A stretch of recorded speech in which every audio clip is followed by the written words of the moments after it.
प्रति मैं आग्रह करूं આગલે ઉદ્બોધન સારું बिना किणी औपचारिकता रे संचालकीय समय सारो वक्ताओं रे समय में जोड़ता थका मैं आग्रह करूं प्रोफेसर आदरणीय डॉक्टर सीपी देवल साहब सु पधारे जोरदार तालियां साथे वन आपा सुननो चावा जगारी भाषा साहित्य संस्कृति पकड़ माथे लखाव साहब इतना बोलिया माननीय पद्मश्री चंद्र प्रकाश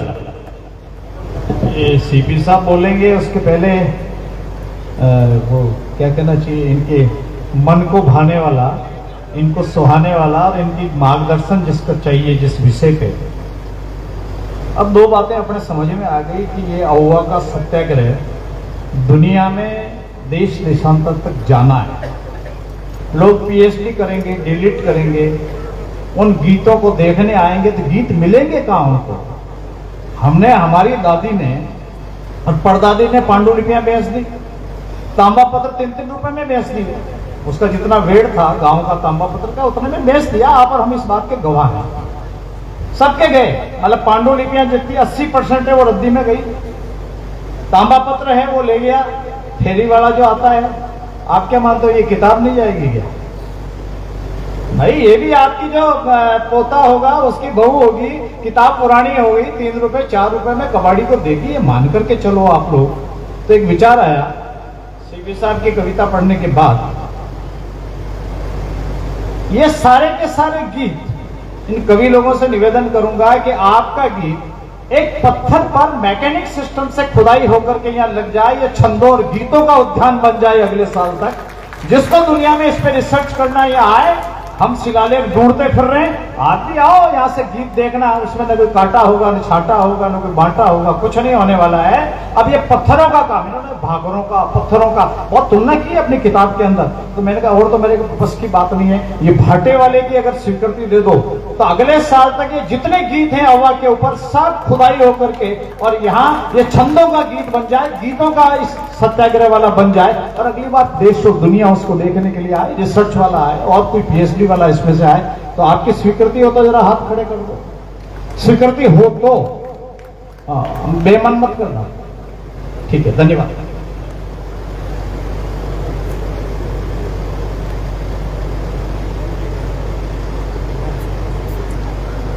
अखिल भारतवर्षीय चारण महासभा के अध्यक्ष श्रीमान देवल साहब, अहुआ के ठाकुर चांपावत साहब और भी जो मंचासीन हैं, श्रीमान आढ़ा साहब जो हम में सब में वयोवृद्ध हैं। और हमारे यहाँ पर ये महाभारत के बाद एक बात कही जाती है कि जिस सभा में वयोवृद्ध न हो उस सभा को सभा नहीं माना जा सकता। और वो सौभाग्य से 104 वर्ष के हैं।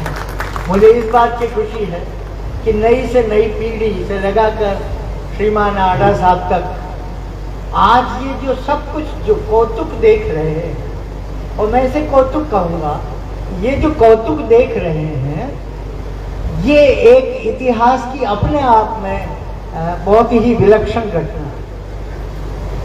श्रीमान लखावत साहब मेरे बहुत ही मेहरबान मित्र हैं, इसलिए वो हर जगह मेहरबान है तो वो तो तारीफ तो करेगा। और इसलिए हर बार कि मैं तो सिर्फ भाटा चूना जानता हूँ, सचमुच जानते हैं। और इस बात को मैंने उनके बहुत करीब रहते हुए लगभग 25 वर्षों तक मैंने उनके साथ कदम से कदम मिलाकर काम किया है, इसलिए मैं उनकी रग रग को पहचानता हूँ। और उसके नाते एक बात अर्ज करता हूँ कि ताजमहल तो बनाने वाले ही बनाते हैं, ये भाटा चूनने का काम नहीं है। ताजमहल पर कई नज़में लिखी जा सकती हैं, लेकिन ताजमहल तो एक ही ताजमहल।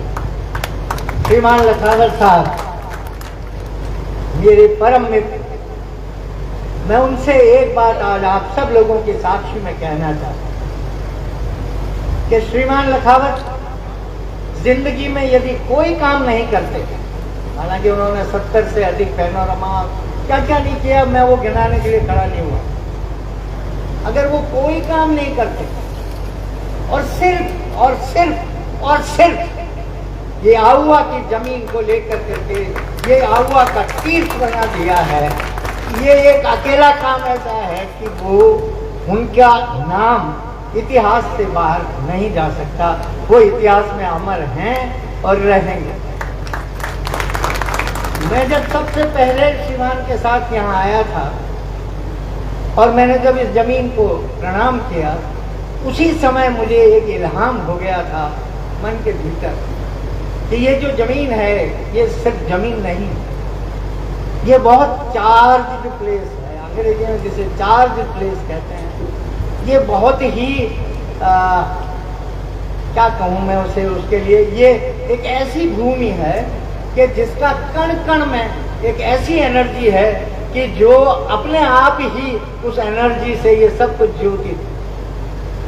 मित्रों, जब स्वजनों, जब मैं इस बाबत सोचता हूँ तब मुझे कई एक बातें समझ में आती हैं, और समझ में आती हैं तो जब ये 1643 की ये घटना से जब पहली बार मेरा साबका पड़ा और जब मैं इससे मुखातिब हुआ और इससे परिचित हुआ, उसी दिन से मेरी तो दृढ़ धारणा है कि ये एक बहुत ही चार्ज्ड प्लेस है। और हिंदुओं में 68 तीर्थ कहे गए हैं, 68 ही तीर्थ अवगा है, जो अपना उसका मिशन का जो गीत है जिसका कोड नहीं जरा, पीठवा कहता है 68 ही तीर्थ अवगा है। लेकिन मित्रों, मुझे ये बात की स्वीकारोक्ति करने दीजिए कि मैं इसको 59वां तीर्थ नहीं कहता, ये 68 ही तीर्थों का सम्मिलित रूप है मेरे लिए। इसलिए ये 59वां तीर्थ एक अकेला तीर्थ है जो हिंदुस्तान के बाकी के 68 तीर्थ इसका मुकाबला नहीं कर सकते। और उसका कारण ये है कि 68 ही तीर्थों पर नदी होगी, हमारे यहाँ पर भी है ये सूखड़ी नदी। ऐसा क्या है जो यहाँ नहीं है? लेकिन जो यहाँ है वो कहीं नहीं है। यहाँ है 208 हुतात्माओं की, उन शहीदों की स्वयं से प्रेरित होकर अपनी ही आग में जल जाने वाले ये जो परवाने थे, उन परवानों को प्रणाम करने का आपको इस संसार में और कोई प्लेटफॉर्म नहीं मिलेगा। ये जो लखावती ने इस तीर्थ की स्थापना करी है, यहाँ आप आइए और प्रतिदिन उसको सलाम कीजिए, उस मिट्टी को प्रणाम कीजिए। श्रीमान जारावत साहब पधार गए हम लोगों के बीच। श्रीमान, आपका स्वागत, सब तालियों से स्वागत करें। हाँ, श्रीमान लखावत साहब भी इनके साथ हैं। और मैं अपनी बात को, अगर आपकी इजाज़त हो तो मैं उसे जारी रखूं। तो इसलिए मैं कहता हूं कि ये मेरे लिए 59वां तीर्थ, जो 68 ही तीर्थों का संपूजन है, वो है। जब मैं ये बात सोचता हूँ, अभी लखावत साहब कह रहे थे जग्गा केडिया के बारे में कि वो जब शादी करने गए और वहाँ से वापस आए, कांकन डोरडा बंधा हुआ था। मैं हमेशा सोचता रहता हूँ कि ऐसा क्या है आहुआ, आहुआ क्यों प्रसिद्ध है और आहुआ को क्यों प्रसिद्ध होना चाहिए। देखिए, 1857 में जब ठाकुर खुशहाल सिंह के नेतृत्व में स्वतंत्रता संग्राम की जो बहुत बड़ी आहुतियां राजस्थान में दी गई, वो भी इस जमीन से शुरू होती है। लेकिन मैं उससे भी बहुत पहले 1643, इसका मतलब है मैं 1584 की बात आपसे निवेदन कर रहा हूँ। एक तो सबसे बड़ी, जब मैं ये करके देखता हूँ तो मुझे 3 घटनाएं, वैसे तो बहुत सारे ऐसे प्रमाण दे सकता हूँ मैं धर्मों के जहाँ पर आत्म बलिदान लोगों ने दिया है। और मुझे इस बात की खुशी है कि मैं उस कुल में पैदा हुआ जिस कुल में ऐसी अग्नि, एक आग लेकर के एक व्यक्ति पैदा होता है। चारण सिर्फ आदमी नहीं है, वो काया से मत जानिए उसे। चारण का मतलब होता है उसकी तहों में एक चिंगारी छिपी हुई होती है। कई एक लोगों को मौका मिल जाता है वो चिंगारी को बाहर प्रदर्शित करने का, और कई लोगों को नहीं मिलता। मैं 3 घटनाएं ऐसी बताना चाहता था उनके बारे में जब मैं सोचता हूँ। एक घटना आहुआ की है, दूसरी घटना सिरोही के एक मोरवाड़ा गांव की है, और तीसरी घटना एक मारवा गांव, और तीनों जगह पर जो बलिदान दिया गया, वो तीनों जगह पर वो बलिदान जो था, वो सारे लोग ये जो व्याख्या करते हैं, क्या होता है कि दो तरह के अर्थ होते हैं साहित्य में। एक तो जो कहा जाता है उसे हम अभिधा कहते हैं, तो ये तो अभिधा है जो आप समझ रहे हैं, असली अर्थ तो व्यंजना में होता है। और वो व्यंजना का क्या अर्थ है?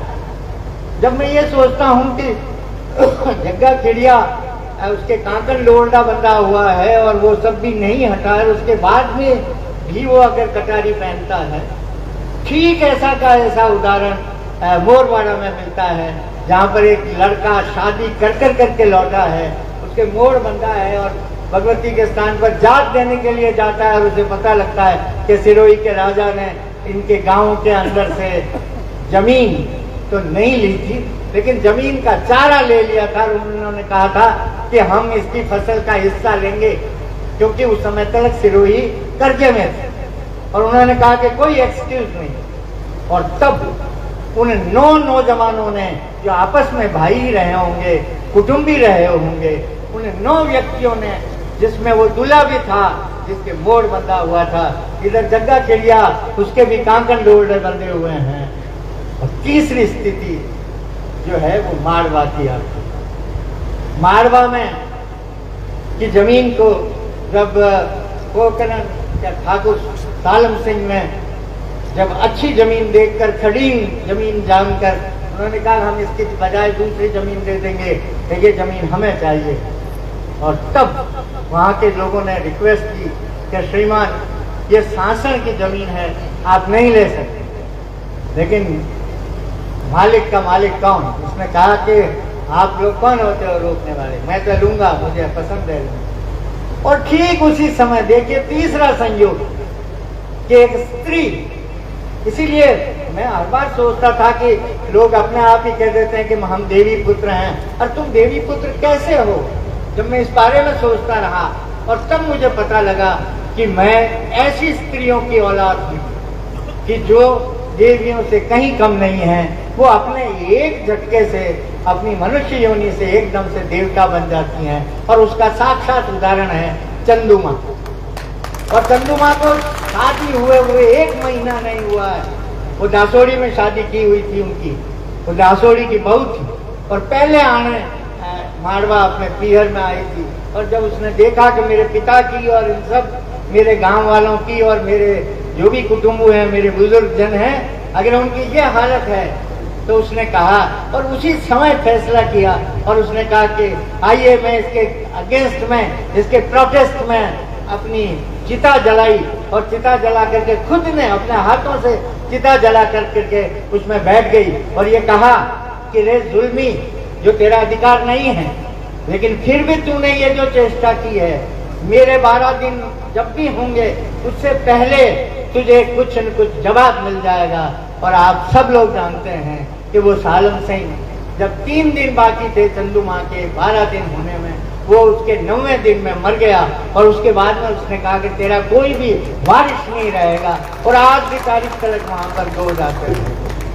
ये 3 घटनाएं जब मैं देख रहा था, तब मुझे लगा कि क्या ये चारण, ये सब कुछ जो ये आत्म बलिदान और ये धरना और हम सब लोग जो ये बातें कर रहे हैं, इसका कारण क्या हमारी जागीर है? ये भी मैं आप लोगों से निवेदन करना चाहता हूँ। जरा इसको आप बहुत ढंग से सोचिए। अभी हमारे एक कवि ने भी एक बात कही, और उन्होंने ये कहा कि मोटा राजा ने कई जागीरें जब्त कर दी।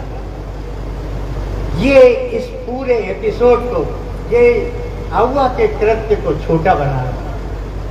कौन मरता है जागीर के लिए? और ये किसने कहा आपको कि ये इतने अमर हुतात्मा जो थे, ये अपनी अपनी जागीर के लिए मर गए? अगर ये इनको जागीर के लिए मरना था तो ये और काम कर सकते थे, और काम कर करके नई जागीर प्राप्त कर सकते थे। पर मित्रों, यही वो पेच है जिसे समझना पड़ेगा।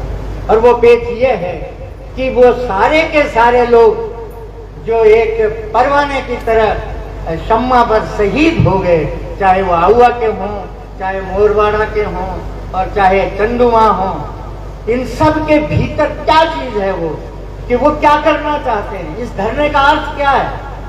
इस धरने का एक अर्थ है, और वो अर्थ यह है कि एक शास्त्र सम्मत राजा के द्वारा बनाया गए संविधान सम्मत एक व्याख्या है शासन की। शासन का मतलब स्वशासन। राजा दे तो सकता है, राजा उसे ले नहीं सकता। ऐसा जो शब्द है, सिर्फ एक शब्द शासन, उसमें अर्थ भरने के लिए ये इन सैकड़ों लोगों ने अपना आत्म बलिदान दे दिया, क्योंकि वो चाहते थे कि समय के अवसर पर ये कोई सत्व के लिए नहीं मरे हैं, ये कोई अपनी जागीर के लिए नहीं मरे हैं। विश्वास रखिए मुझ पर, ये सिर्फ उस शब्द शासन के अंदर अर्थ भरने के लिए मरे। पूरे संसार का इतिहास देख लीजिए, एक आजादी शब्द है, उस आजादी के अंदर अर्थ भरने के लिए हजारों हजार लोगों ने अपना आत्म बलिदान कर दिया। यह बात, यह जो सत्य था, इस सत्य को सिर्फ चारणों ने समझा। जैसे डॉक्टर चारण बता रहे थे अभी कि ये ज्ञान की चेष्टा में ये लिखा हुआ है कि चारण ऐसा करे। मित्रों, मुझे ये बात बहुत फक्र से कहने दीजिए कि वो सब अपने उस शासन में अर्थ भरने के लिए बना हुए, लेकिन उनका हासिल क्या था? वो ताकत क्या थी? और वो ताकत थी सत्य का आग्रह। इस संसार में जब भी कोई भी इतिहास में अमर हुआ है, चाहे गांधी हो, चाहे सुकरात हो, वो सब के सब सत्य के आग्रही थे, और जो भी सत्य का आग्रह करेगा वो सत्याग्रही कभी भी नहीं मरेगा, ये मेरा कहना है। तो इसलिए ऐसे सत्याग्रहों के लिए, उस सत्य के आग्रह पर अपनी आग में जल गए वो सब लोग, उन लोगों को प्रणाम करने का दिन है। और आज का दिन जो चेती पूर्णिमा जो हमारी है, ये वही दिन आता है जिस दिन ये सबसे बड़ी घटना यहाँ पर हुई। तो इसलिए मैं जब पूरे संसार के इतिहास में या भारत के इतिहास में दूसरी जगह देखता हूँ, और जब मैं ये सोचता हूँ कि ऐसा क्या है, आहुआ में ऐसा क्या है, और तब मुझे एक जवाब मिलता है कि जो आहुआ में है वो और कहीं नहीं, न राजस्थान में है, न भारत में है, और न विश्व में है। ऐसा कोई नायाब उदाहरण मुझे नहीं दे सकता।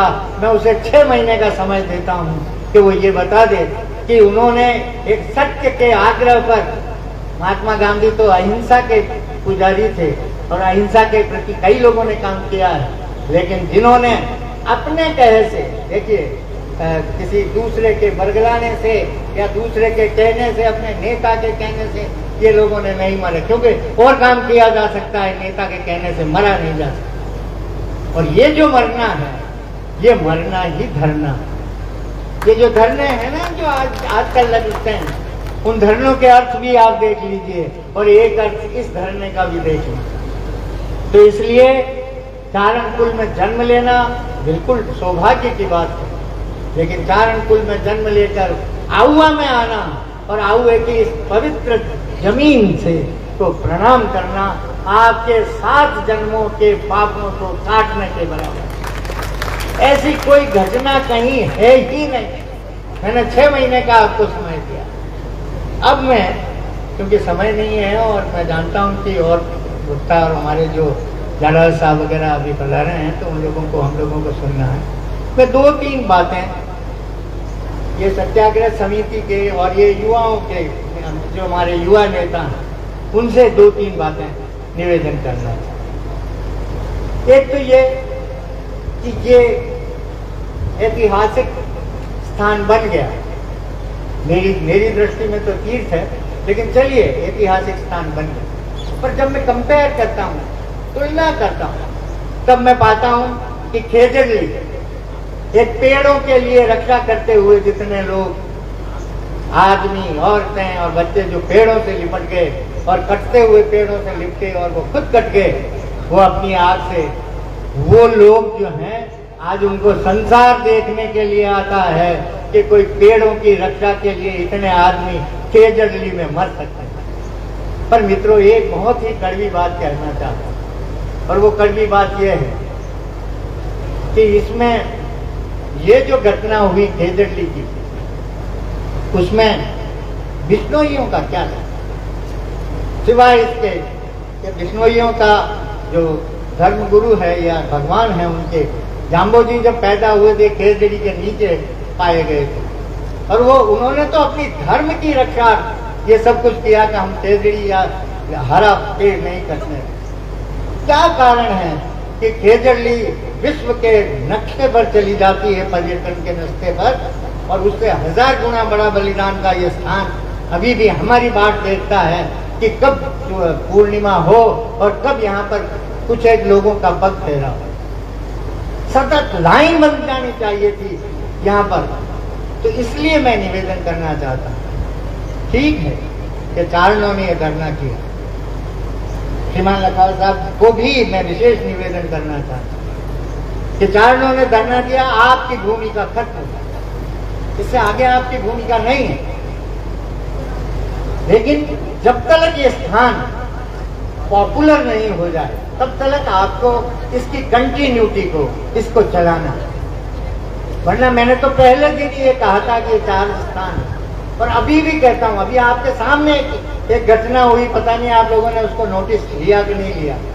श्रीमान लखावत साहब की यह आहुआ के इस धरने के ऊपर लिखी हुई किताब आपको कल्पना है कितने रुपयों में गई है? ये साक्षात चमत्कार है। ये इस बात का गवाह है कि ये स्थान जो है ये बहुत चार्ज स्थान है। ये अपने आप जाएगा, आप और हम क्या चला सकते हैं और आप और हम क्या बना सकते हैं। लेकिन हमारा एक फर्क, 2-4 काम जो वैसे तो कर्मकांड है, मैं कर्मकांड के बहुत खिलाफ रहा हूँ, लेकिन हम लोगों को फिर भी जो दुनिया की राह है उस कर्मकांड पर चलना पड़ेगा।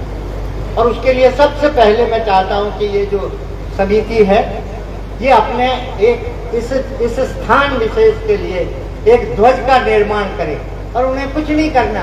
वो सामने जो स्तंभ लगा हुआ है, धरना स्तंभ, उसको अपनी ध्वजा के ऊपर प्रतीक चिन्ह में ले लें, जिसके हाथ में कटारी है, ये उनकी पताका होगी। और प्रति वर्ष जब इस मेले का या इस समागम का शुरुआत हो, उससे पहले हमारे जो अध्यक्ष या हमारे जो वकील हैं वो उस ध्वज को सबसे पहले फहरावें, और उसके बाद ये सब कुछ कार्रवाई शुरू।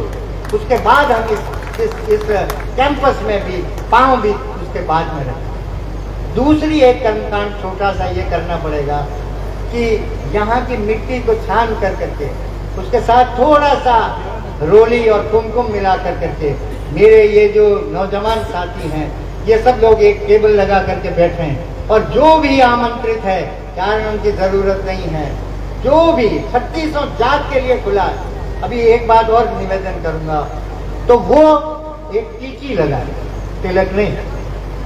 और तीसरी मैं निवेदन करना चाहता हूं कि जो भी यहाँ आए, क्योंकि हम अपने शहीदों को जलांजलि देने के लिए यहाँ उपस्थित होते, और ये उनका उत्सर्ग का दिन, तो हम चारणों का, जैसा कि मारवाड़ की मर्दम शुमारी में भी लिखा है कि चारण किस रंग की पगड़ी पहनते हैं, मैं निवेदन करना चाहता हूँ आप सब लोगों के सामने एक विचार रख रहा हूँ। मैं कुछ भी थोपने की कोशिश नहीं करता इस जनतांत्रिक व्यवस्था में।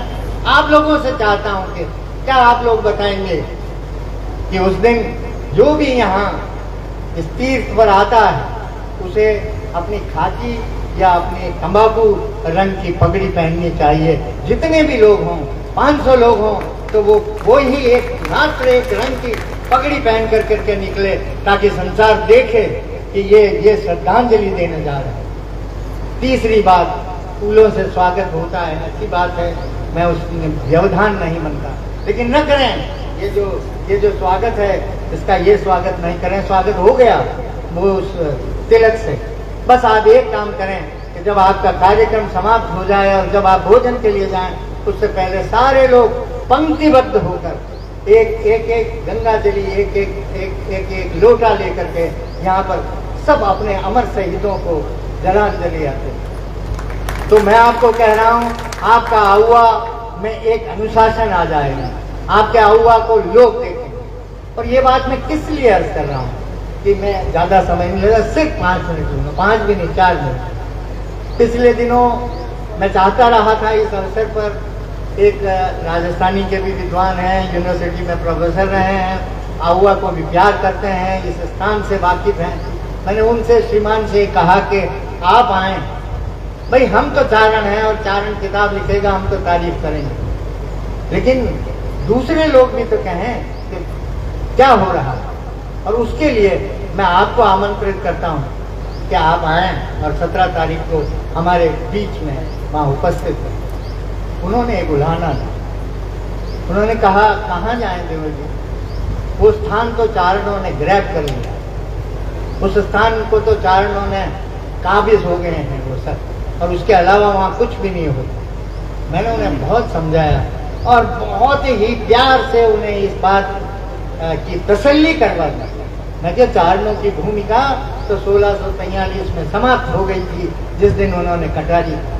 अब तो ये 36 जात की समस्या है, ये 36 जात की प्रॉब्लम है कि वो इस सत्याग्रह की इस अग्नि को प्रज्वलित रखने के लिए, करने के लिए इतनी औकात आप में नहीं है, और इसको प्रज्वलित रखने के लिए आप क्या कर सकते हैं। और उसका एक ही तरीका है कि वर्ष में एक दिन जो जलांजलि का कार्यक्रम होता है, उस दिन आप श्रद्धांजलि देने के लिए आएं।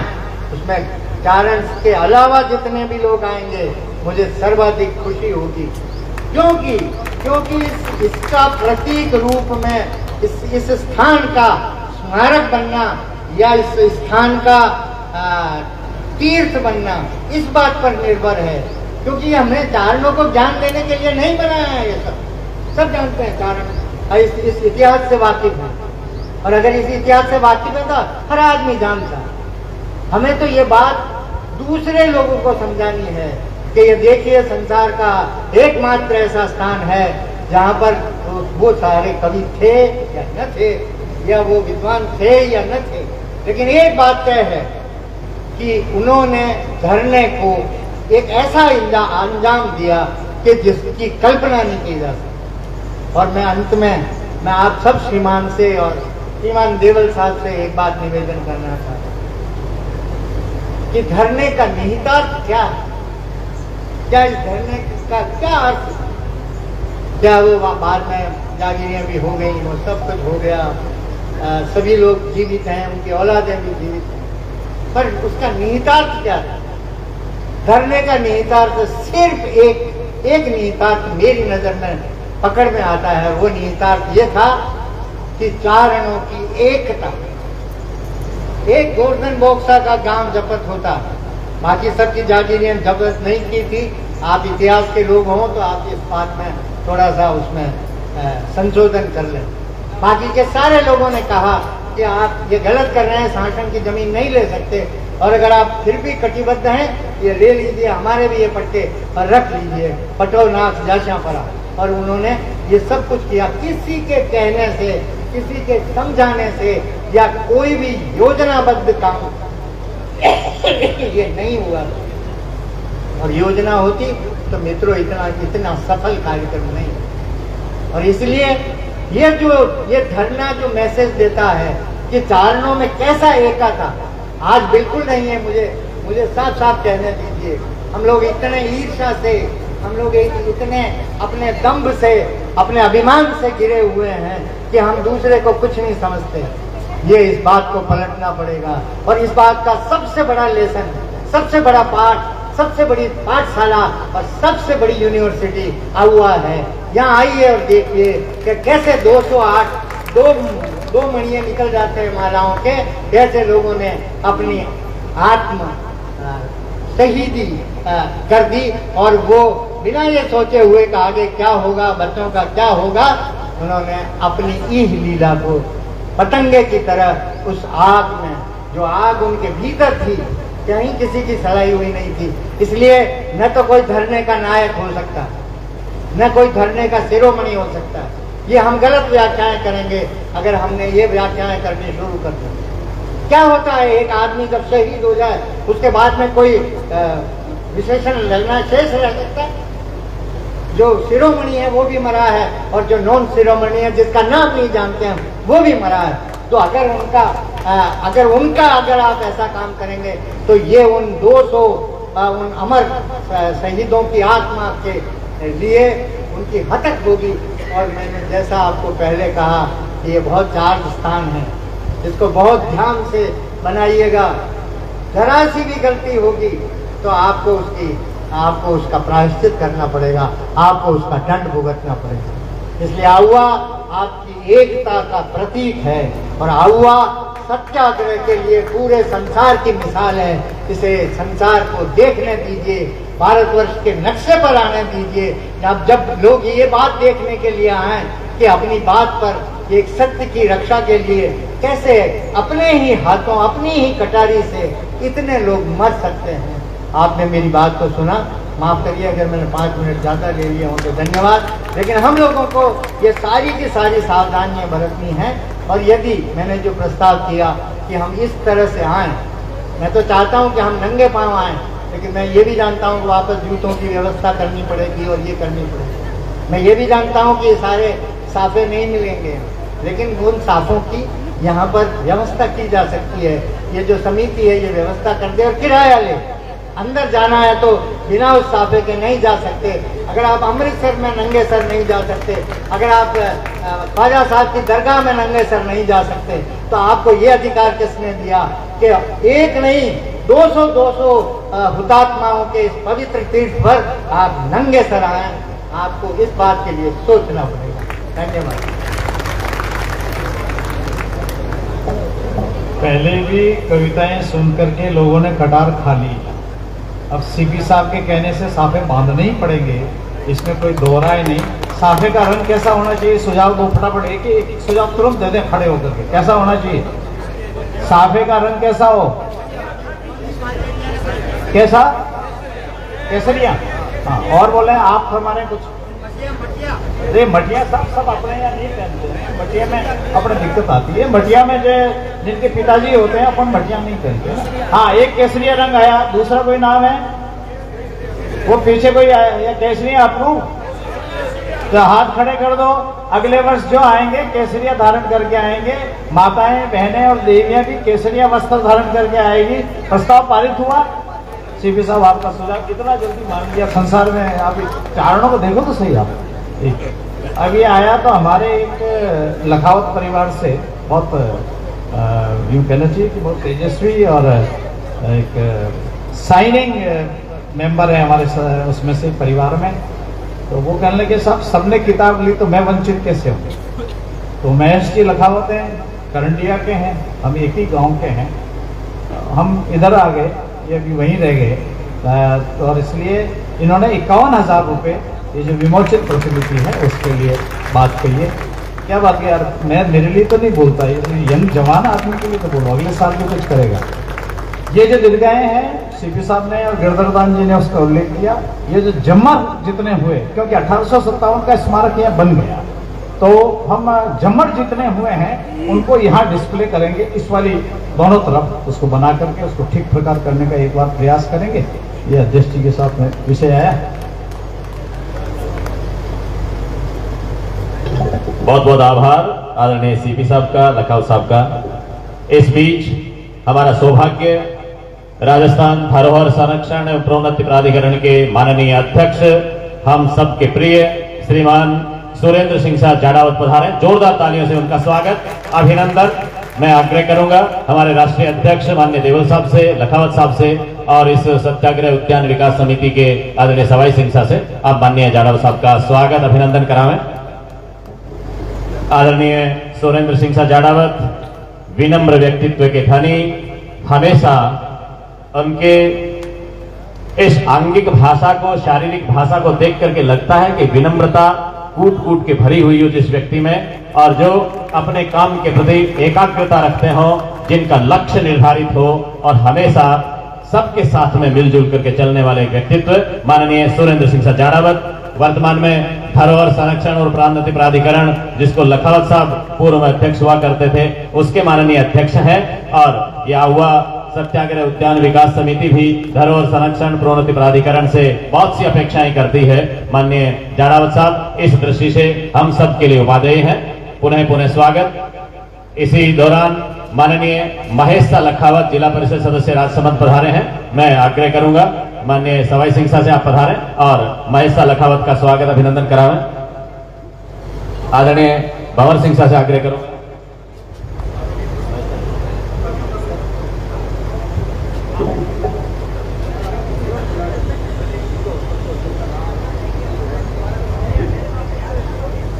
महेशा का स्वागत, अभिनंदन।